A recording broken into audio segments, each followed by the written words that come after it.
Hello viewers, welcome to my YouTube channel. আমাদের আজকের tutorial সপ্তম শ্রেণীর সম্পাদ্য 3। তো এখানে বলা হয়েছে যে কোনো ত্রিভুজের একটি বাহু ও এর সংলগ্ন দুটি কোণ দেয়া আছে, ত্রিভুজটি আঁকতে হবে। অর্থাৎ একটা ত্রিভুজ অঙ্কন করার জন্য আমাদের একটা বাহু এবং সেই বাহু সংলগ্ন যে দুটি কোণ, সেই দুটি কোণ দেয়া আছে, ত্রিভুজটি আমাদের অঙ্কন করতে হবে। তো যেহেতু একটি বাহু এবং কোণ দুটির মাপ এখানে দেয়া নেই, তো সেক্ষেত্রে আমরা ইচ্ছা মতো আমাদের সুবিধা মতো আমরা মাপগুলো নিতে পারবো। তো এর জন্য আমি আমার সুবিধা মতো আমি একটি বাহু নিব হচ্ছে 6 সেন্টিমিটার। তো তোমরা তোমাদের সুবিধা মতো নিতে পারবে।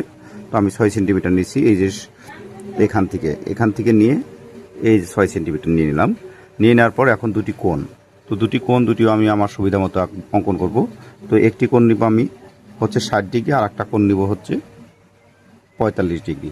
তো এটা আমি চাঁদার সাহায্যে কোণ দুটি নিয়ে নিচ্ছি। এই দেখো, তোমরা এখানে এইভাবে বসিয়ে 60 ডিগ্রি, এই যে 60 ডিগ্রি নেওয়ার পরে এভাবে যোগ করে দিবে।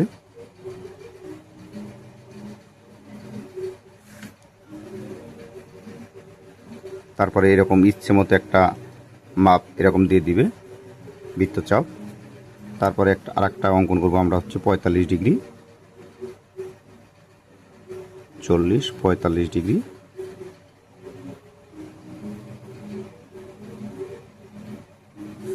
তারপরে এখানে ইচ্ছে মতো একটা বৃত্তচাপ দিয়ে দিবে, কোণের মাপ দিয়ে নিলাম। তো দেখো, এটা হচ্ছে একটা বাহু এ 6 সেন্টিমিটার, আর এটা নিয়েছি আমরা হচ্ছে 60 ডিগ্রি, আর এটা হচ্ছে আমাদের 45 ডিগ্রি। তো এখন আমরা যে কোনো একটি রশ্মি নেব।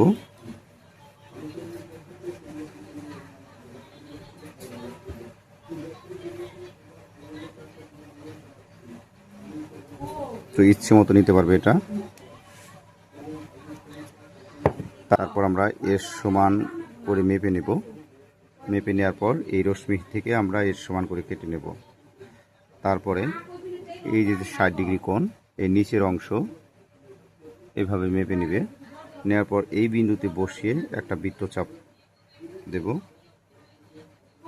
তারপরে এখান থেকে যে কোণের যে দৈর্ঘ্যটা এভাবে মেপে নিয়ে এখানে বসিয়ে একটা বৃত্তচাপ দিতে হবে। তারপরে এই বিন্দু এবং এই যে বিন্দু, এই বিন্দু আমরা যোগ করে একটা রশ্মি অঙ্কন করব।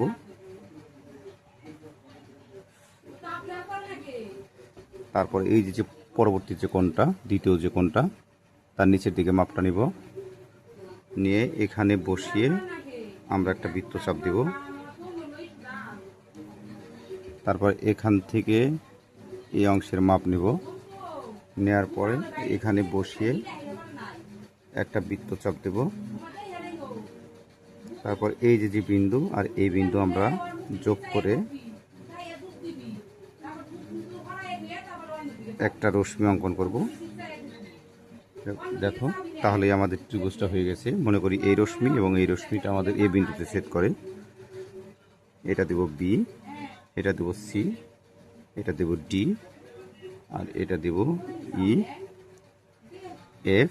তো আমরা এখানে এর সমান করে কেটেছিলাম, তো সেক্ষেত্রে এ। তো তাহলে দেখো, আমাদের নির্ণয় ত্রিভুজ কিন্তু হয়ে গেছে। তো আমি তোমার বোঝার সুবিধার্থে এই নামকরণগুলো তোমাদের পাঠ্য বইয়ের মতো করে দিয়েছি, যাতে তোমরা বিবরণটা পাঠ্য বইয়ের বই দেখে পড়তে পারো।